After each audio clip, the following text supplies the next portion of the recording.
कभी सोचा है, अगर आपके जीवन की सबसे बड़ी खुशी ही सबसे बड़ा खतरा बन जाए तो आप क्या करेंगे? एक माँ जिसने अपने 7 बच्चों को खो दिया।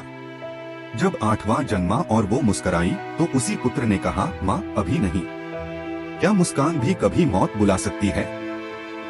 यह कहानी है माँ देवकी की और उनके पुत्र श्री कृष्ण की। पर यह सिर्फ एक माँ और बेटे की कहानी नहीं, यह है संयम, त्याग और अद्भुत भविष्यवाणी की रहस्यमय कथा। मथुरा का काला कंस, जिसने डर के साए में अपने ही बहन भनोई को जेल में डलवा दिया। एक भविष्यवाणी, तेरी मृत्यु तेरी बहन देवकी के 8वें पुत्र के हाथों होगी। पहला बच्चा मारा गया, दूसरा, तीसरा, हर बार माँ देवकी का कलेजा चीरता गया। जब 8वें पुत्र के जन्म का समय आया, जेल की दीवारों में बिजली कौंधी, अंधकार छाया और उसी पल जन्मा कृष्ण, वह जो काल बनकर आया था। देवकी की गोद में जब वह छोटा सा शिशु मुस्कुराया तो वर्षों से पीड़ित उस माँ के होठों पर भी पहली बार मुस्कान आई।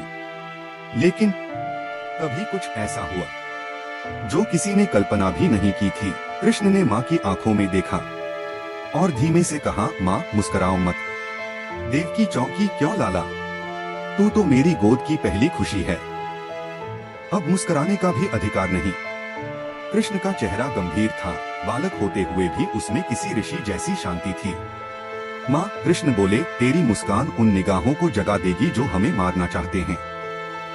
कंस के पहरेदार हर भाव को पढ़ते हैं। अभी भावनाएं नहीं, संयम चाहिए। उस एक क्षण में माँ को समझ आ गया, यह पुत्र साधारण नहीं है, यह स्वयं नारायण है और यह खेल अभी शुरू हुआ है। कृष्ण ने आगे कहा, माँ आज से तुझे सिर्फ माँ नहीं, एक योद्धा बनना होगा। तेरे आंसू, तेरी चुप्पी हमारी सुरक्षा का कवच होंगे। हर मुस्कान, हर आहट अब जीवन और मृत्यु के बीच की रेखा थी।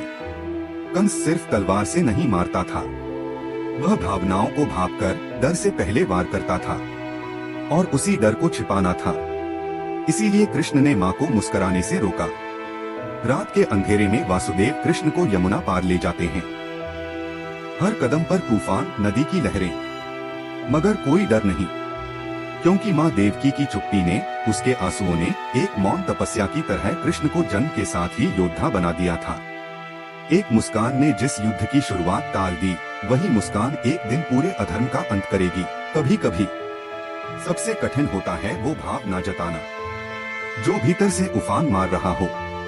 माँ देवकी की उस चुप मुस्कान में जो शक्ति थी, वही कृष्ण की सबसे बड़ी सुरक्षा बनी। क्या आपने कभी अपने जीवन में ऐसा क्षण जिया है जहाँ भावनाएं व्यक्त करना भी खतरा बन गया हो? नीचे कमेंट में जरूर बताइए। अगर ये कथा आपके दिल को छू गई हो तो वीडियो को लाइक करें, शेयर करें और जुड़े ऐसी ही रहस्यमयी भावनात्मक कहानियों के लिए। जय श्री कृष्ण।